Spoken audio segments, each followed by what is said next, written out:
할렐루야, 반갑습니다. 한 주간도 건강하셨나요? 네, 오늘 삶과 복습 시작하도록 하겠습니다. 우리가 지금 말씀으로 세우는 5가지 우선순위에 대해서 배우고 있죠. 네, 이번 주에는 하나님과의 관계를 첫 번째 우선순위로 보았고, 두 번째, 나 자신과의 관계에 대해서 살펴보았습니다. 나 자신과의 관계는 하나님이 나를 사랑하시고 받아들여 주시는 것처럼 내가 나를 사랑하고 받아들이는 그런 방식들에 대해서 살펴보았는데요. 우리 이번 주 요절 한번 외워볼까요? 내가 확신하노니 사망이나 생명이나 천사들이나 권세자들이나 현재일이나 장래일이나 능력이나 높음이나 깊음이나 다른 어떤 피조물이라도 우리를 우리 주 그리스도 예수 안에 있는 하나님의 사랑에서 끊을 수 없으리라. 로마서 8장 38절 39절 말씀이었습니다. 아멘. 자, 다 외우셨죠? 네, 첫 번째 날 우리 나의 진정한 가치를 찾아가는 시간들이었죠.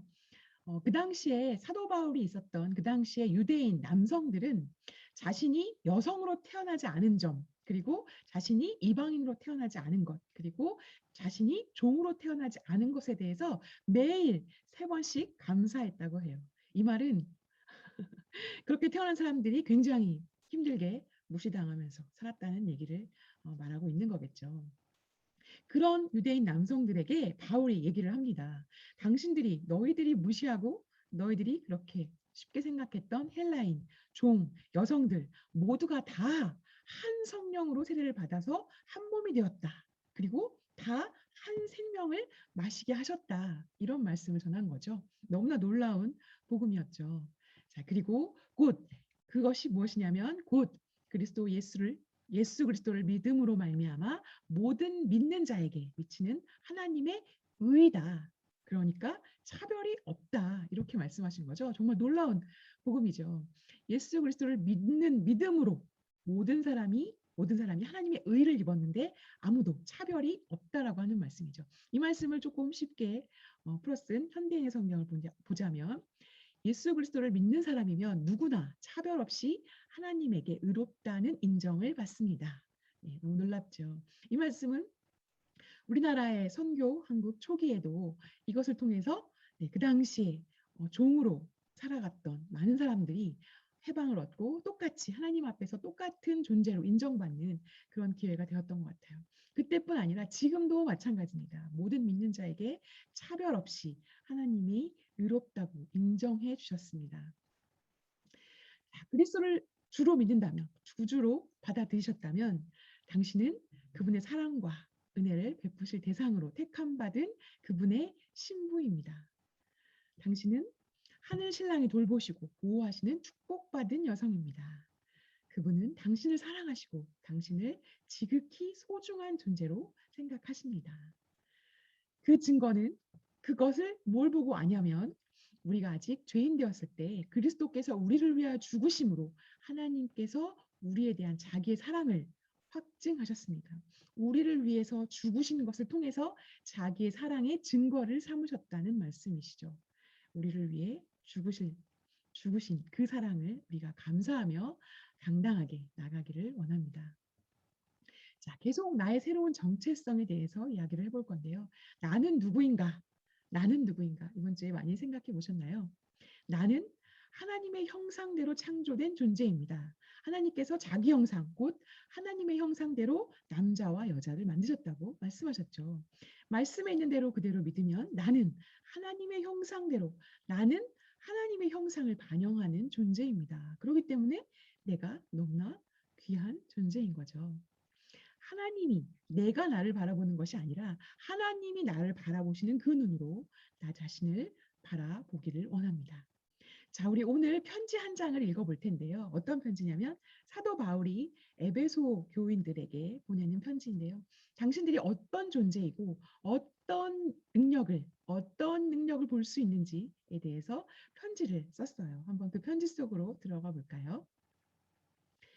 하나님의 뜻에 따라 그리스도의 사도가 된 나 바울은 예수 그리스도를 믿는 에베소의 성도들에게 편지를 씁니다. 하나님 우리 아버지와 주 예수 그리스도의 은혜와 평안이 여러분과 함께 하기를 빕니다. 우리 주 예수 그리스도의 아버지 되시는 하나님께 찬양을 드립니다. 하나님께서는 하늘에 있는 모든 영적인 복을 그리스도 안에서 우리에게 내려주셨습니다. 하나님께서는 이 세상이 창조되기 전 그리스도의 사랑 안에서 우리를 흠 없는 거룩한 백성으로 선택하셨습니다.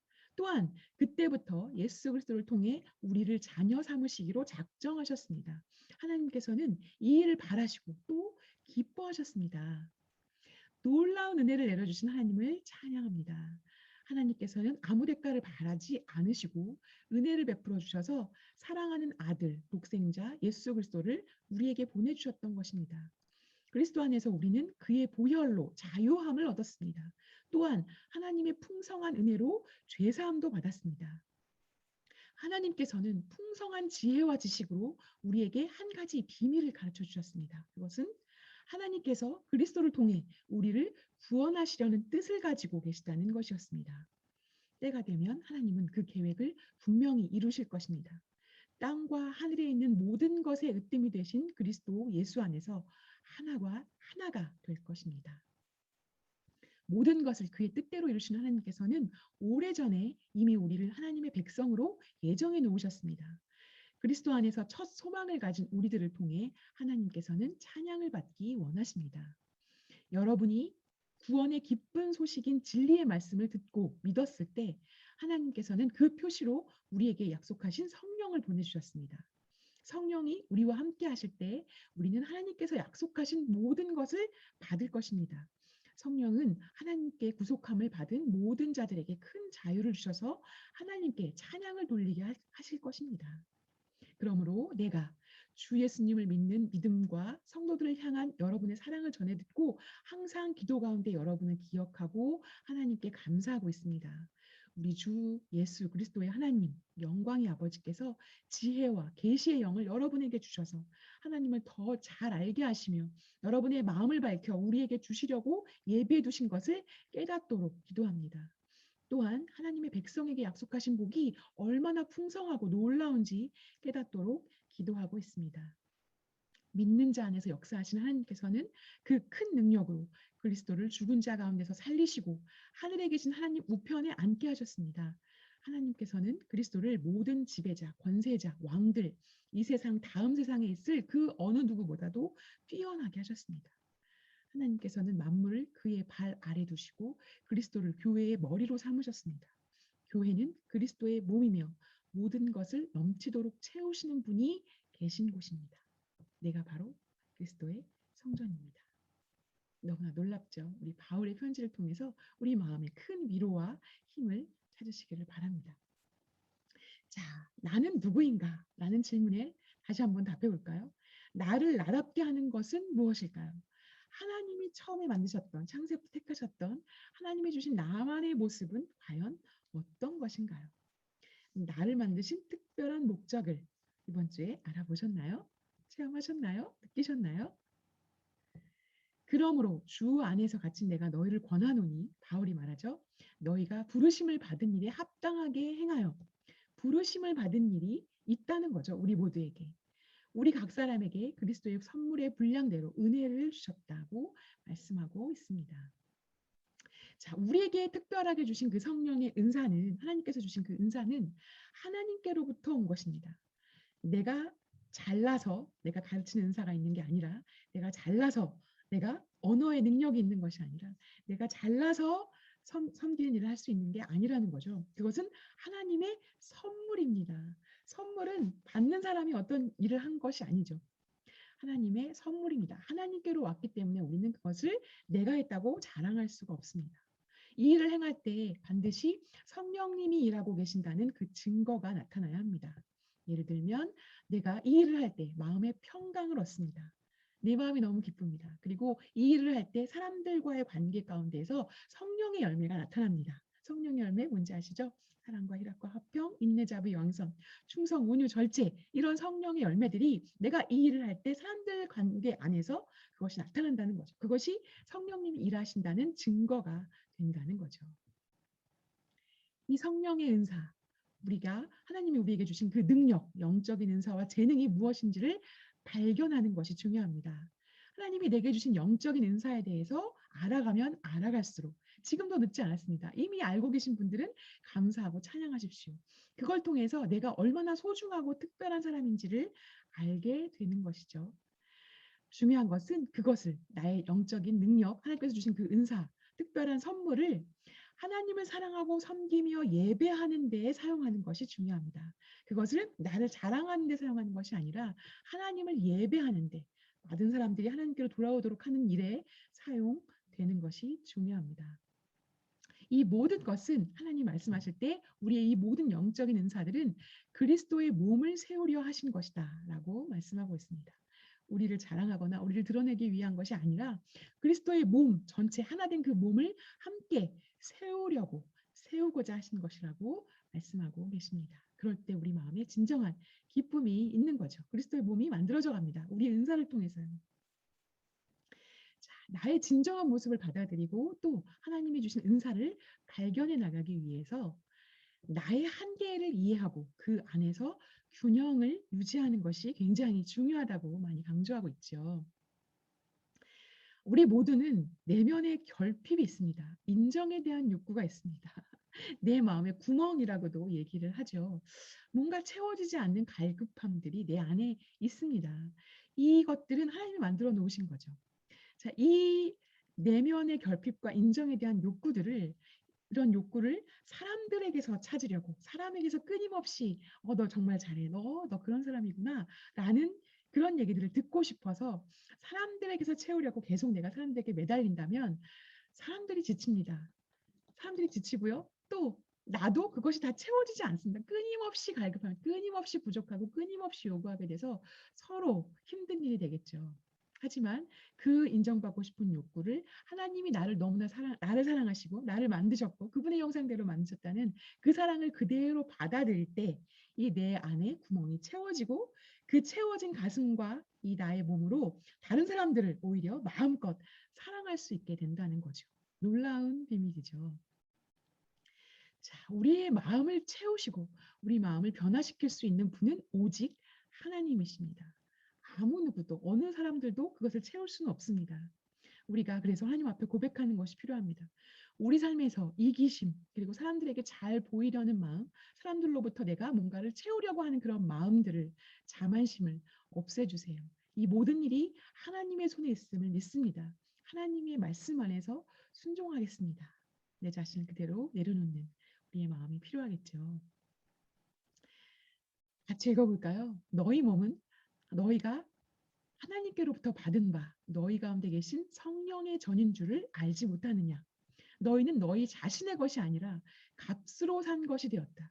너희 것이 아니라는 거예요. 이거는 누가 대신 값을 치러주고 사신 그런 몸이라고 하는 거죠. 값을 치러주신 그분의 몸입니다.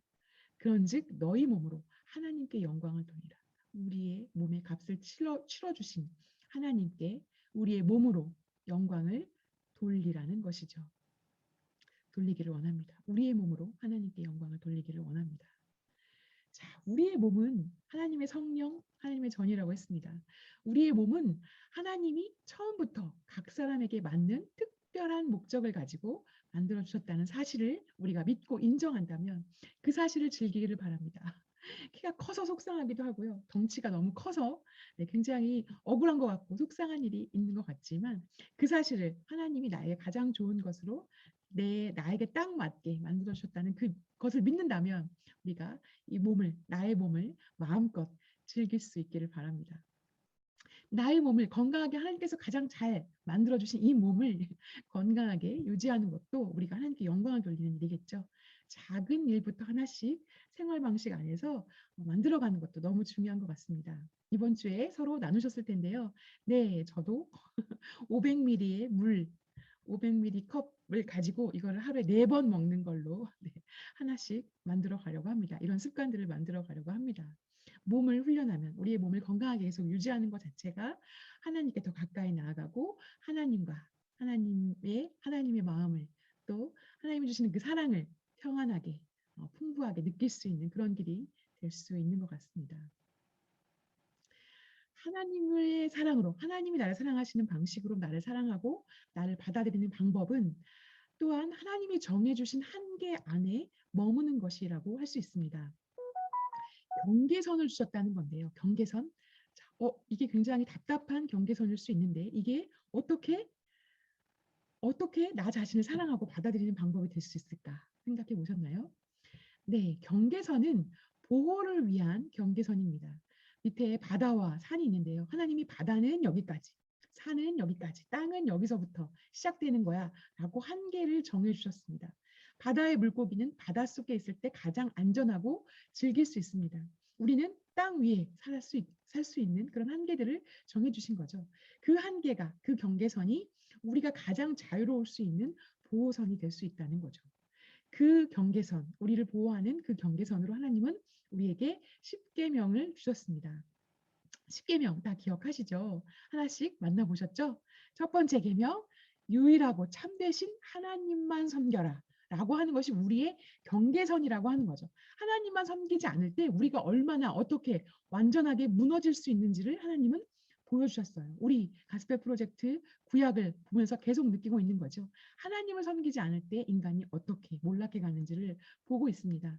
그것이 우리의 경계선이고 그 안에 있을 때 우리가 참된 행복을, 참된 평안을 얻을 수 있다는 걸 하나님 말씀해 주시고 계시는 거죠.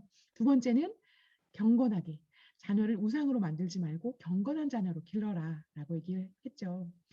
세 번째, 하나님의 이름의 능력을 진지하게 받아들이는 것이 필요하고 안식일을 지키는 것, 일을 잠시 멈추고 주님과 함께하는 시간을 따로 갖는 것에 안식일의 의미가 있는 거였죠. 다섯 번째, 부모를 공경하는 것. 여섯 번째, 소중한 생명을 지키는 것. 일곱 번째, 몸과 마음의 순결함을 지키는 것. 여덟 번째, 남의 것을 탐내서 도둑질하지 않는 것. 아홉 번째, 정직하게 행하는 것. 열 번째, 자족하는 것. 하나님께서 우리에게 필요한 것을 가장 정확하게 주셨다는 것을 깨닫고 내가 가진 것에 감사할 때 우리는 우리의 한계 안에서 하나님이 주신 이 경계 안에서 감사하고 행복한 삶을 살아갈 수 있게 될 줄로 믿습니다. 같이 기도할까요? 주님, 제가 이제까지 세상의 기준으로 저 자신을 바라보았음을 깨닫습니다. 제 기준에 따라 제 자신을 바라보던 교만함을 주님 발 앞에 내려놓습니다. 이제 저의 눈을 열어 주님이 창조하신 모습 그대로의 저를 바라볼 수 있도록 도와주세요. 매일의 삶에서 하늘의 신령한 복을 받은 자로 살기 원합니다. 그리스도가 주신 소명을 따라 살기 원합니다. 말씀을 따라 순종의 자리로 나아갈 때 세상을 이기는 믿음을 허락하여 주시고 날마다 주님을 경험하는 삶을 살게 해주세요. 예수님의 이름으로 기도합니다. 아멘. 아멘. 감사합니다. 하나님은 당신을 사랑하십니다. 임마누엘